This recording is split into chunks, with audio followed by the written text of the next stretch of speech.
Fonji professeur, nous allons parler du classicisme. Le classicisme a commencé comme un mouvement qui tentait d'adhérer aussi autrement que possible à l'apologie de l'art romantique et de l'art. Il manifesta donc des certes classes et des essences. Il s'est démarqué pour être un mouvement culturel qui éveillait des tendances esthétiques et des perfectionnistes. L'être humain stéréotypant ainsi la population.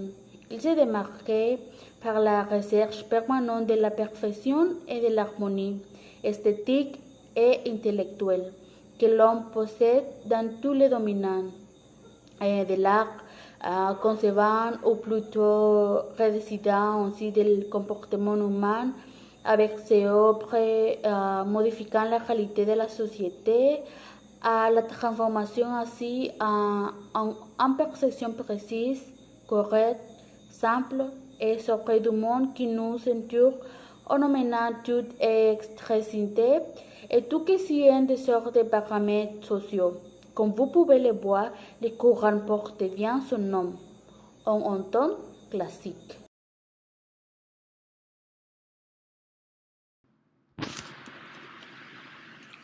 En 1611 commence le règne personnel de Louis XIV, qui sera un des plus longs de l'histoire de la France.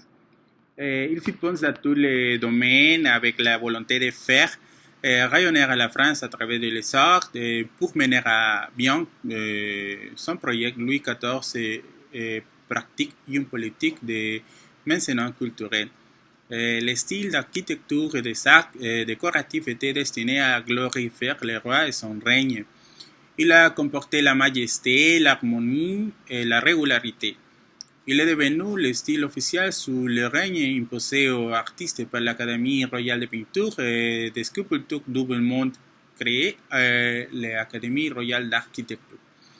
En 72 ans de règne, Louis XIV a su forger un art à son image, dénommé par la suite le classicisme français. Ce style promené dit correspond essentiellement à l'apologie du règne personnel du monarque entre 1660 et 1690.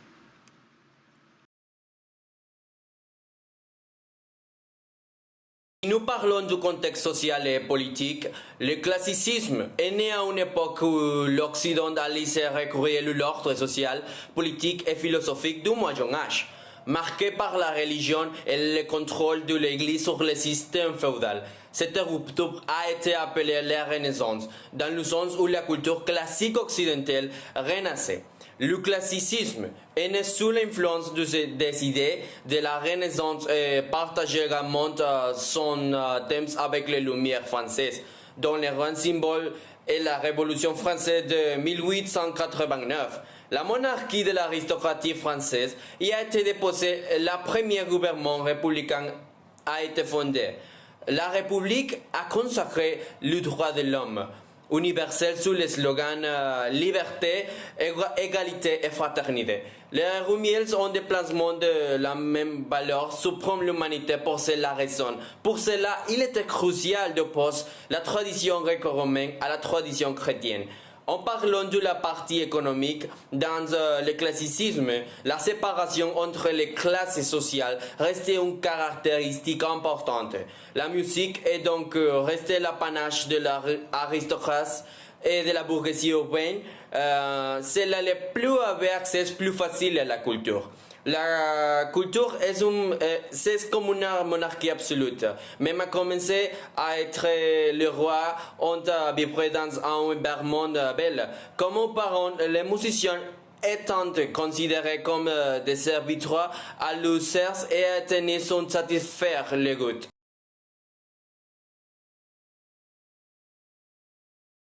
Nicolas Pisani est un humeur de Villers commune de Andely en juin 1594 et est mort à Rome le 19 novembre 1665 et un peintre français du 7e siècle représentant majeur du classicisme pictural Et il est formé à Paris, mais il est surtout actif à Rome à partir de 1624. Et il apprend aussi bien des scènes d'histoire qui est religieuse et mythologique, mais aussi des passages animés passionnels. 1634, National Gallery Londres. Alors, Jacques Stella est un peintre et un collectionneur d'art français né à Lyon le 19 septembre 1586 et mort à Paris le 29 avril 1657. Peintre d'histoire essentiellement des sujets religieux de Robert et Aliforte, il est honoré à une prêtre de prendre ordinaire du roi. Et l'une de ses œuvres les plus célèbres c'est les Martyrs de Stephen en 1623. Alors, Philippe Champagne né le 26 mai 1602 à Bruxelles et mort le 12 août 1674 à Paris, est un peintre et graveur classique français d'origine brabantine.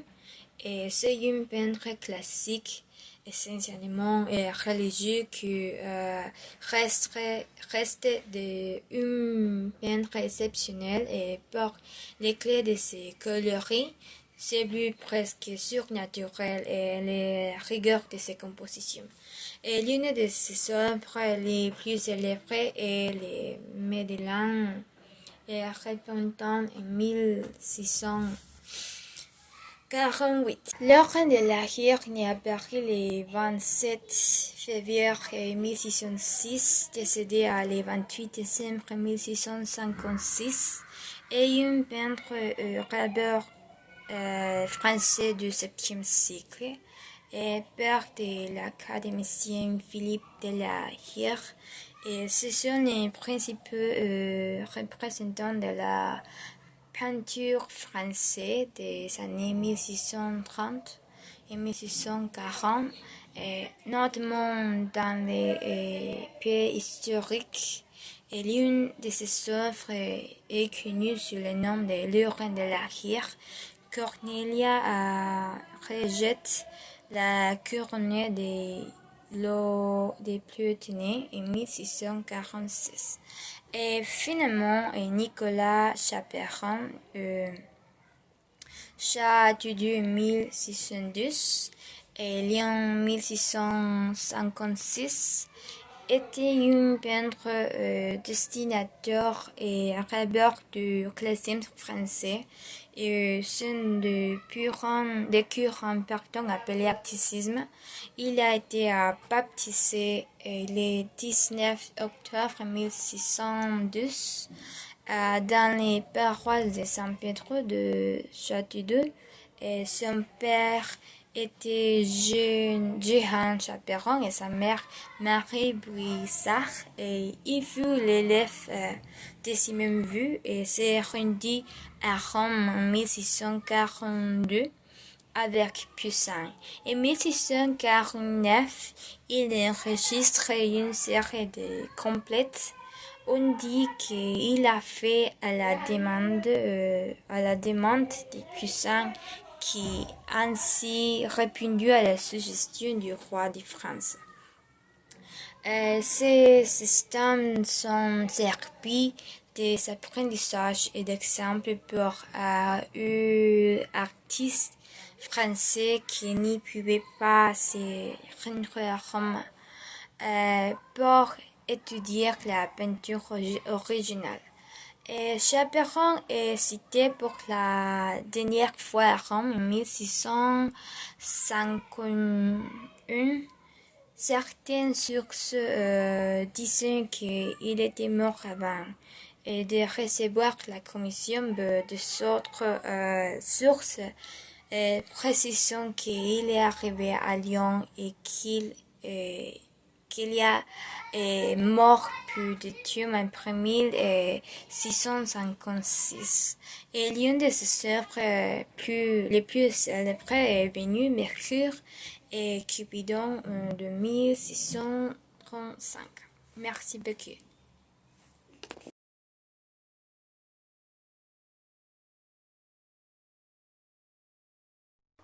Jean de la Bruyère est né à Paris, c'est un moraliste français.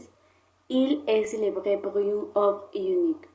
Les caractères ou les morts de ce cycle écrit en 1698. Ce ouvrage est constitué d'un ensemble de brèves pièces littéraires qui décrivent l'esprit du XVIIIe siècle. La Bruyère fut l'un des premiers écrivains à mettre en avant le style littéraire. Son style incite à la lecture à haute voix, ce qui va avoir un impact plus puissant sur ses auditeurs. Et la deuxième image est Beethoven, est un compositeur et pianiste allemand de dernier rang représentant du classicisme noir.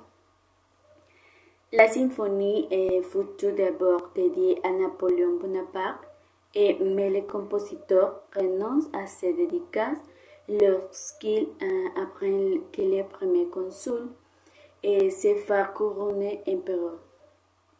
La symphonie est finalement dédiée à la mémoire d'un grand homme, bien qu'elle ait été par la suite dédiée à un grand mécène de compositeurs, le prince de Lobkowitz.